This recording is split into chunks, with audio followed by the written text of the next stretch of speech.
Welcome to The Adventures in Valagorn!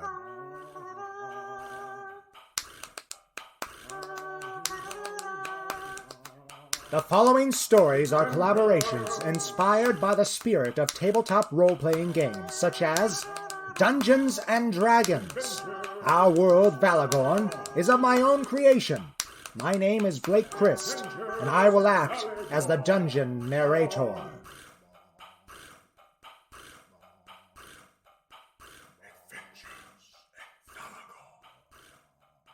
Today's story pertains to the following heroes. Raphael and Magoo, created and voiced by Greg Callahan. Vashti Whisperwind, created and voiced by Sarah Christ. And Wukong, created and voiced by Kenneth Glynn. This episode is a continuation of a story starting with episode 1 of the Fuku, Entering Civilization. Your experience with the adventures in Valagorn may be more enjoyable if you start there. Previously, on the adventures in Valagorn. Why, Gunter Fickt, what brings you to town? My poor Ellit.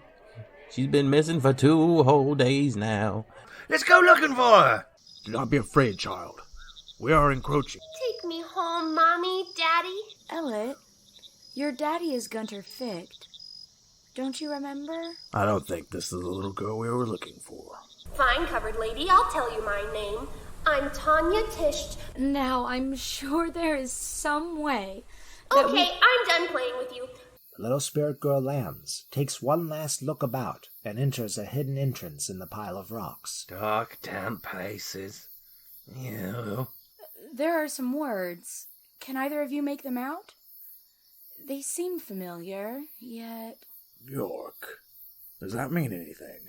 I think this area is known as Land Bjorkop. We plan to enter, yes? Upon the walls is one of the most detailed mosaics either has ever seen, depicting 2 massive armies, one human, one orc. Cogrock. Oh my. He's been here quite some time. An old book. Maybe a gurnal. I wonder how long it will take for the illness to consume me. And I wonder if anyone will remember the Kingdom of York. Oh, see, those holes in the walls? I think this way is trapped. We should find another way if it isn't safe. How did this rope get under this wall? Oh, it's a door, silly. Silly? I think I can fix it. If we let go, it should hold itself. 1, 2, 3. Now hurry through. Gods know if it'll hold. Then one by one all the candles in the room begin to burn, and floating in front of the tombs are 6 spectral beings staring back at the trio. Look, it's full of holes! The Story of the Fuku, Episode 3, The Recovery of Ellit Fickt. With the appearance of the ethereal individuals, the trio back up until they find themselves against the stone door that has closed behind them. With little option, Raphael looses an arrow, and Wukong throws a dart. Both of these missiles seem to find their targets, only to pass through the airy bodies of the ghost, letting out the sound of metal bouncing off stone on the walls beyond. Oh, we're dead! We're dead! Please don't harm us. I will fight to my last if I must. Harming you is not our intent. This is my body, you ghostly shit. Back off! Please. You mustn't fear from us. Wukong, Raphael, they are not showing hostility toward us. Let us calm ourselves and listen. How are we to let our guard down? We cannot trust these unnatural beings. You can trust that if we meant to harm you, we wouldn't need this pretense. Trenton, cease your idle threats. Yes, mistress. Let us introduce ourselves. Perhaps that will ease this tension. I am Kaline Koptana, my journeyman Trenton Vicina, and these 3 are Greya, Marathon, and Jeeves, my apprentices. And I am Malik Wata. The priest Chardian, god of the sun and crop. This must be the company you wrote of. Ah, you read my journal then. So many years have gone by. I'm surprised the words survived in this damp place. I am Vashti Whisperwind. I too am a member of the cloth. But I serve Peul. Ah, yes. The goddess of peace and pools. Oh, I am Raphael and Magoo of the Puske Forest. You can call me Raph or Magoo. Or even Anastas, I suppose. Anastas. Anastas. Oddly familiar. Don't pick that one. And, I'm Paisha, once of the Stavirravada Monastery. Wukong, don't lie to them. You may anchor the Raph. That is my name, Rav. They call me Wukong, everybody. It's a nickname, bud. How did you get that from Paishu? Just stick to Wukong, Anastas. Of what I know, persons in your state only come to such if they had something in life that has gone unfinished. Yes, my illness, which took me in the end, kept me from finishing a task I pledged to Chardian to undertake. As for these life, are utter failures. Trenton, don't be so callous. I suppose you've seen the garish mural outside. Yes. Yes, we did. We were a diplomatic envoy intent on avoiding such an event. Bjork was young, and it had come to our attentions that some of our settlements were built on seasonal hunting grounds of a nomadic tribe of orcs. A veritable horde, more like.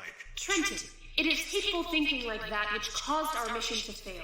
No, mistress, it was orcish spears and javelins that ended our endeavor. I should have listened to my father. Diplomacy is pure folly. After all this time, you truly feel that way? You cannot argue against the fact that our efforts were meaningless. Perhaps, but our intentions were pure and worthwhile. Martyrs who kicked off a war none of us wanted. That, mistress, is what we are. forgive them. They are often at each other's throats. I could show you what being at one's throat looks like, priest. All right. Listen, my dander is up right too. Thought I was gonna have to fight for my life for the third time tonight, so if you're looking for a fight, fight me, big guy. Certainly, monkey man. Wukong, this man is undead, and I think it unlikely that much... Vashti, please. I've already talked myself into it. Trenton, this is unnecessary. It's okay.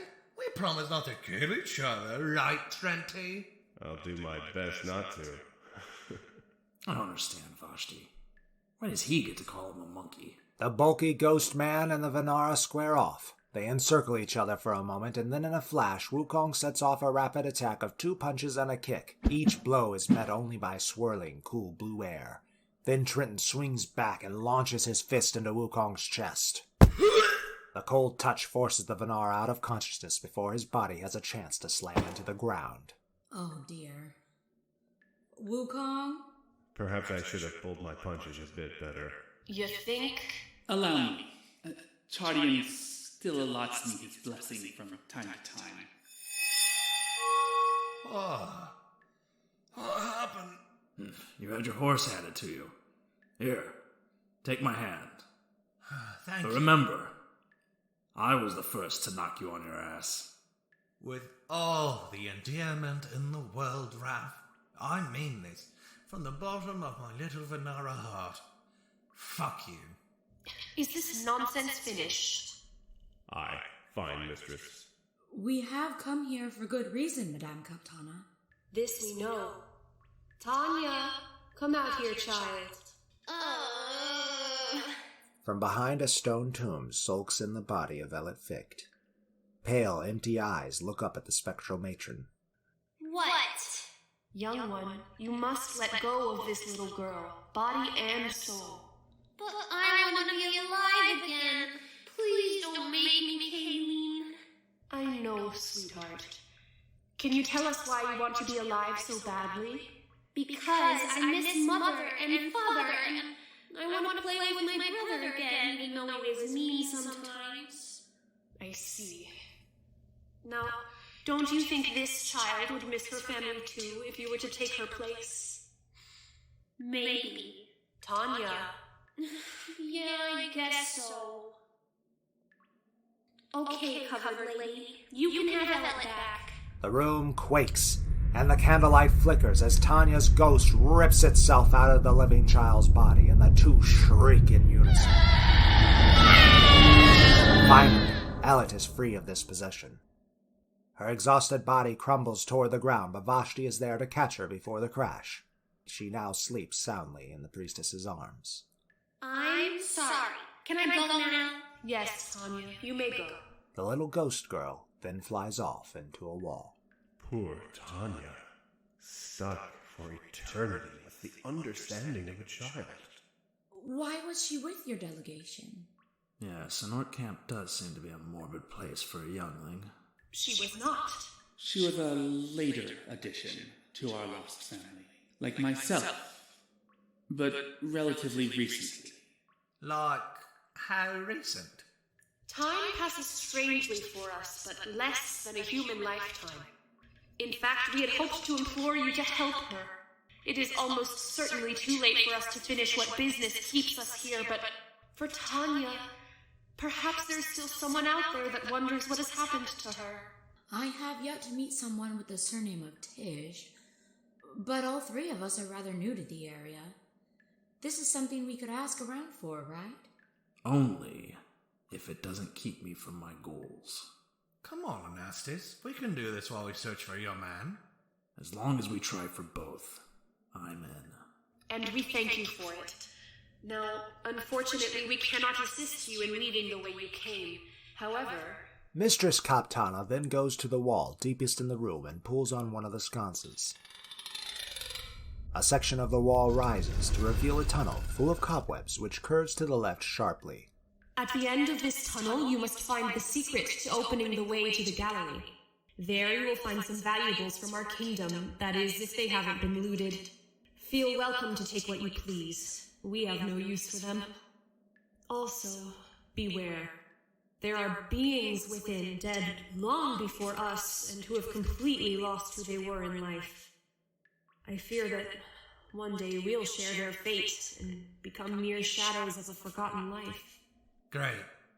More haunts. No offense? None taken. By the by, you may want to light a torch. Oh, thank you.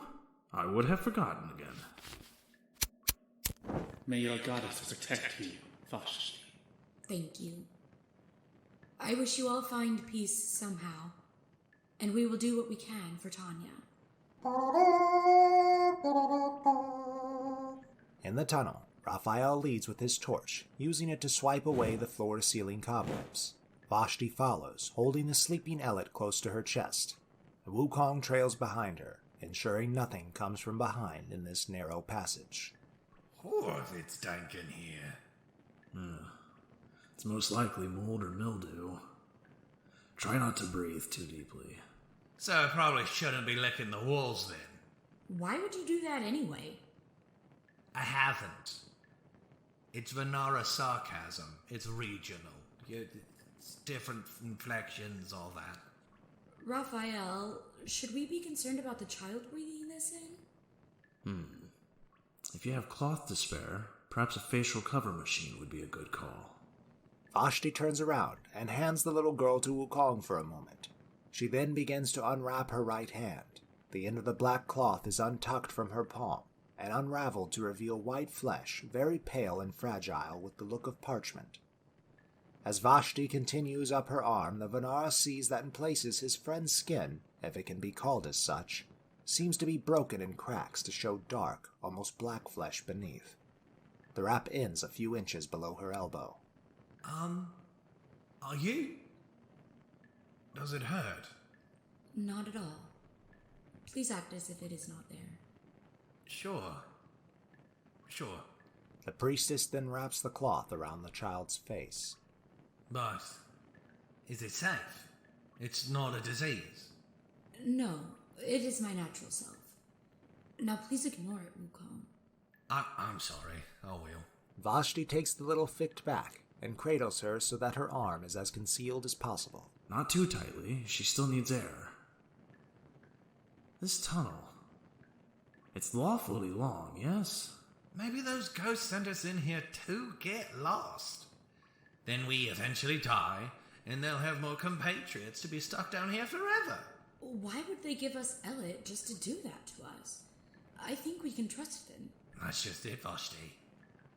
They gave her to us to gain our trust, and then thrust us into this endless tunnel. The webbing is rather thick here. Oh no! What? What is that? Spiders! Very quickly, the trio is surrounded by legions of tiny 8-legged critters. The spiders leap off one another to bite at the heroes' legs, arms, and necks. As they scream, they begin stomping at the arachnids and smashing what they can with the blunt ends of their weapons. Wait! We are the intruders here. We should not dispatch of these creatures so mercilessly. Fuck that, Vashti! They're biting the shit out of me! Me as well. But can we not try to outrun them? Fine by me. Let's make like bugs and flee from this spider's den. They run. They find themselves grappling with spiderwebs as they charge through the swarms. They run and run and run. And finally, they either outpace the hateful biters or the spiders lose interest. I think we lost them. Ah, I'm covered in spooder spunk. Wukong, I don't want to hear it. Oh, Raphael. Vashti, using her free hand, gently pulls away the layers of webbing from the archer's face. Thank you, Vashti. It looks like we finally made it to the end here. Ah, yes. They have 4-tension wall. Kayleen said there was some secret to opening it. Well, where am I? Oh. Who are you? Where's my daddy? Oh, poor Ellit. My name is Vashti Whisperwind. It's all right. Your father sent us to find you. Find me? I was lost it. Hi, child. Do you not remember going into the wood? Fellowship Wood? At my house? That's the one. You remember that Tonya you met? Oh, yeah. She seemed nice, but then she got weird, and I can't remember. And that's okay. We are going to get you home. Right, Raph, Wukong? That's right. I have a mind to tell you that Tanya was quite naughty. You shouldn't just blindly follow strangers, you know. Didn't your daddy ever tell you? But you're strangers. You said my daddy's telling you to find me. Oh. Right. Maybe you should leave the lessons to her father. Yes, you are correct to say so. We will focus on the reinstallment of the child. Huh. Weird application, but that actually works, Raph. Really? Which word? All of them in that particular statement. Yes! And like you said, Raphael, we should focus. Right. Search for the secret. A time of 15 minutes or so passes, and yet our 3 heroes only see a wall. Ellit is lit down to assist in the investigation. What are we looking for, anyway? Well, we aren't entirely sure. We were told that this wall opens into a passageway, but the only way to open it is a secret. Oh, well, I found a letter. That's cool. Which letter? A V. Probably just scratches. Do not discount her. Ha! She isn't for sale, Vashti. I mean, that V has been prevalent in today's adventure. In what way? Dude, look. We are in a Vorkian tomb. Right then. Let's take a look, young Ellit. Here. It does look like scratches. Oh, well, I guess we keep looking, huh? But wait a moment. I think you're exactly right. While it is made to look like scratches, it indeed hides McConnellism. I'm not sure I can pretend to know what he's talking about anymore. Here, I'll show you. Raphael goes into his pack and retrieves his tool wrap. He pulls out of it one tool in particular.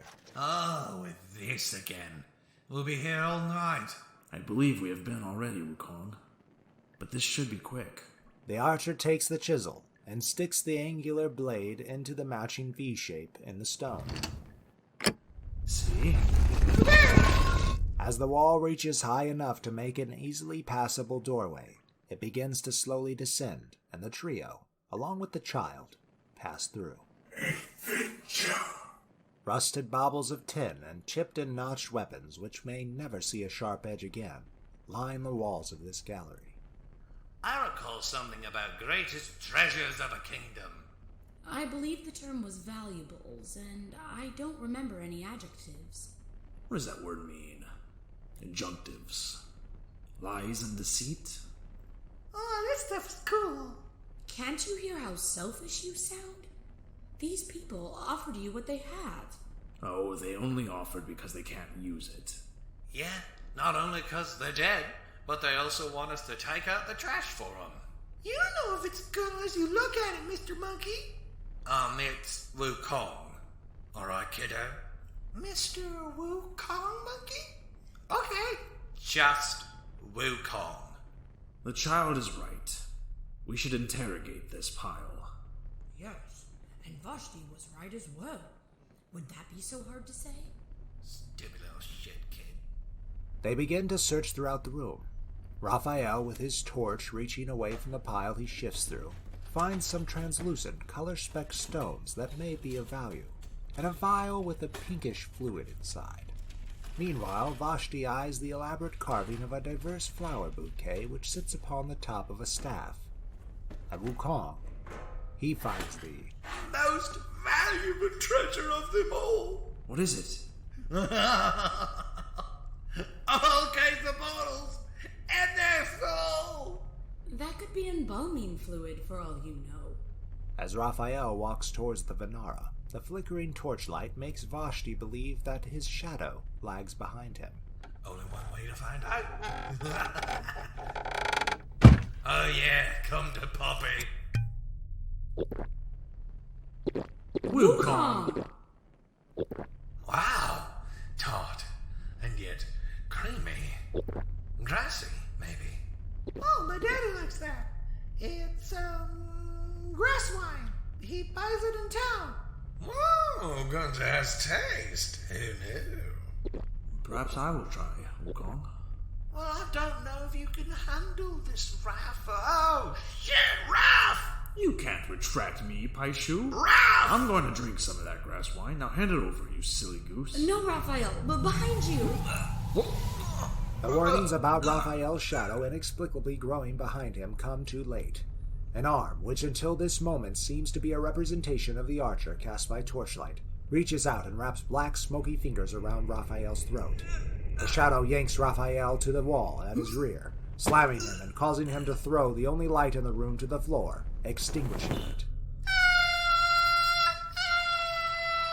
Ellit, to me, child. It's too dark. I can't see. Raph, I'm coming for you, bud.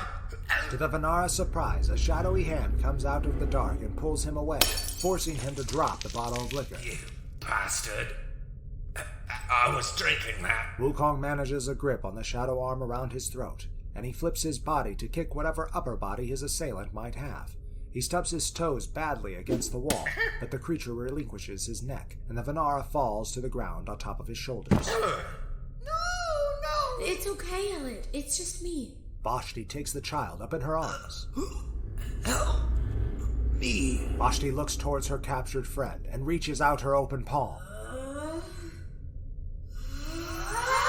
First a flash, and then a beam of solid light projects from the priestess's hand and across the room into the eerie face behind Raphael. As the radiance fades the shadow away, the bowman falls to the ground, taking in as much air as he can. Vashti also crumbles, exhausted from the blast. She manages her hold on Ellit as they sit on the ground. All right, shitwinder, take this! A flurry of punches slam into the wall, cracking Wukong's knuckles. Though it is minimal, the martial artist's blows seem to do something to the creature. Wukong, Dunkaroo! Somehow understanding the human, Wukong dips backwards, getting his head low almost to the floor as a shadowy claw reaches for him and an arrow hits squarely in the shadow's chest. While the missile bounces off the wall, the creature does recoil. Huh? How did you hit that in the dark? I heard your punches. So you can't see me? I could have been killed! But I did hit it. Right? While the two are distracted, the shadow glides along the wall, away from Wukong and towards Raphael. Look out! Not willing to miss another warning, Raphael starts swinging his short swords wildly. Only a few of these strikes find their target, but they do not deter the shadow creature from grasping Raphael's shoulder. Hands off me! He swings his sword at the monster's wrist, but before the blade glides through, Raphael feels a draining current through his body surge into the creature's arm. The blade doesn't separate the shadow's hand from its body, but it does cause it to let go. Whoa. I feel woozy. The shadow then peels itself from the wall, and with both arms reaching out, it moves for the wobbly human. Oh, no, you don't! As Wukong swings his staff, the shadow becomes two-dimensional along the floor, unable to change the momentum of his strike. The Vanara's gourd smashes into the wall. Look what you did! Wukong starts ferociously jabbing the end of his staff into the ground. Wukong. Wukong! What? I think it's gone. I hate it! I hate it! Oh, it's alright, buddy. Remember the case of the grassy stuff? The roast one was better. And fuck, Rob. You look terrible. Oh, I am very tired. It's such a long night it has been. Oh, Raphael, what has happened? What? Can we have some light now? It's still really scary. Well, of course. Oh, God, it's worse than I thought. What? Is there something on my face? You got really old. Old? I assure you, I have only seen 24 winters as far as I know. And Magoo told me to expect many more. And he, young lady, was old. Raphael, she speaks the truth. You have aged considerably. Raphael grabs his sword and looks into the blade for his reflection. I look like Magoo. I thought you said you weren't blood relation. I mean, I look fucking old, Wukong. Sorry. I'm sorry as well, Raphael. There's nothing I can do for you, unfortunately. At least not tonight. I'm spent. Magically speaking. Do you think it can be inverted? Possibly. At least now when he misspeaks, we could just say he's senile. Hey! Not helpful, Wukong. Can we go home now? Yeah, kiddo. Let's get out of here. Wukong walks out of the only exit of the gallery. Oh, shit. Oh, fuck. Oh, shit. Oh, damn it. Wukong re-enters the room, only now he is covered head to toe in tiny darts. So you guys remember that tunnel we decided not to use earlier? I found it. The Vanara then falls headlong to the ground and begins snoring in his drug-induced unconsciousness.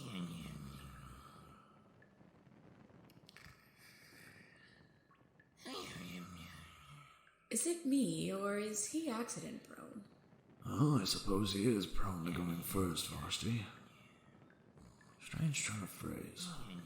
I would say, however, that he finds himself in a lot of antecedents. That is for certain. What's he talking about? We can only hope to understand a fraction of it, dear. We should try to get Ellit out of here. so good. Right. Will you take a look down that hall and make sure we won't share the same fate as Wukong? Raphael does as Vashti recommends and scouts out the tunnel. He finds 2 pressure plates and determines that they can be safely avoided. We can leave this way, Vashti. Good. I will carry Ellit. Can you do the same with Wukong? These old bones don't feel useless. Raphael dips down, drapes the Vanara over his shoulder, and lifts him. My hip. Are you okay? Oh, man. Yes. They traverse down the tunnel and avoid the traps. They then find their way back to the entrance and finally leave the old musty tomb. Outside in the felt-heap wood, it is still dark, but what sky that can be seen has a deep blue tint. It will be dawn soon. What sure is pretty right now? Yes, indeed. It is. This is usually about the time I awaken. Me and Magoo never missed a sunrise. We won't see one again. But I suppose we'll get to watch this one on the way to your home. Daddy always told me not to call people inbreeds. He didn't mean anything by it.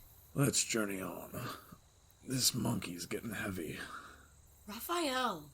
Oh, excuse me. Manana. This manana is getting heavy. Vanara. Oh, thanks, Vashti. I'll break bread once we have rested at Mr. Fickt's. As they move forward, the sun does rise. Ellit elates over its beauty, and the two adventurers enjoy her childlike awe. Eventually their hour of burden ends, and they exit the Fellteep Wood and enter the village by the same name. They pass under the flower-adorned entrance, and Ellit begins to greet all her familiar things. Good morning, Charlotte. Good morning, Stump Daddy Jobs Wood on. Good morning, Chicken Coop. Good morning, Stump Daddy Kills Chickens on. Good morning, other chickens. Good morning, dead chicken. Good morning, cows. Good morning, other cows. Ellit? Daddy! Ellit, you're back. Thank the gods you're back. Old Gunter Fickt, who had fallen asleep in a chair on his stoop, jumps and runs to his daughter. Vashti lets Ellit with her already running legs down to the ground. The pair nearly tackle each other in a loving embrace. Ah, Ellit, I thought I lost you forever. It's okay now. I'm back. Because Miss Whisperwind, Mr. Wukong Monkey, this guy too. Raphael and Astis Magoo.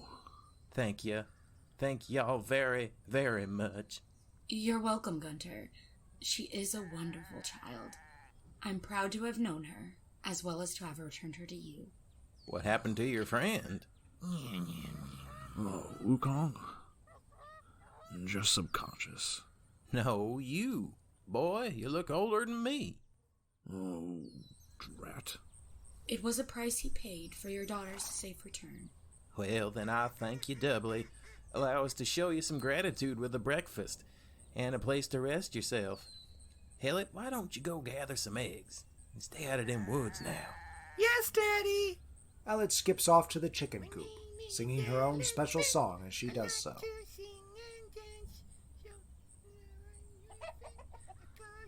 Oh, here. It ain't much, but this is what coin the village scrounged up for them militia boys. But I think you should have it. Dear Gunter, we don't want... Vashti. Yes? Thank you, Gunter. We will gladly accept. Gunter hands the archer a pouch of copper and silver, amounting to 18 gold pieces. Oh, sunlight. Fresh air. We made it out alive. Wait. Did you guys grab that grass wine? No, I managed a few bottles in your pack. A few bottles? There was a whole case. Wukong, maybe you should thank Raphael for thinking of it. And for carrying you all the way here. Oh. Thanks. I guess you can put me down now. Ow. Not like that! I quite like the grass wine myself. Perhaps we could share us some over the morning meal? That I can't argue with. They enter the Fickt's welcoming little cottage and sit, closing their eyes from time to time as Gunter cooks a gracious meal of eggs, sausages, and grits. And then our heroes rest until the afternoon sun rises high and then begins to dip low. Find out what adventures await the trio next time on The Adventures in Valagorn! This episode of The Adventures in Valagorn would not have been possible without the vocal talents of our cast. Of course, we have our heroes, Raphael and Astis Magoo, created and voiced by Greg Callahan. Vashti Whisperwind, created and voiced by Sarah Christ. Paisho Wukong, created and voiced by Kenneth Glynn. The remaining of our cast in order of appearance is as follows. Kayleen Kaptana, voiced by Sarah Daly. Malit Wata, voiced by Jeff Porter. Trenton Vicina, voiced by Ken Mann. Tanya Tisht, voiced by Sarah Daly. Ellit Fickt, voiced by Kenneth Glynn. Gunter Fickt, voiced by Christopher Sims. Direction by Blake Christ. And sound effects editing by Jeff Porter. And I am Blake Christ, your dungeon narrator. Thank you all for listening. Adventure. The Adventures in Valagorn is a proud production of FictionWorks 19. We plan to return to you with more adventure on the 19th of each month. In the meantime, like, follow, share, subscribe, comment, review, and check up on us through Facebook or the FictionWorks 19 Instagram page.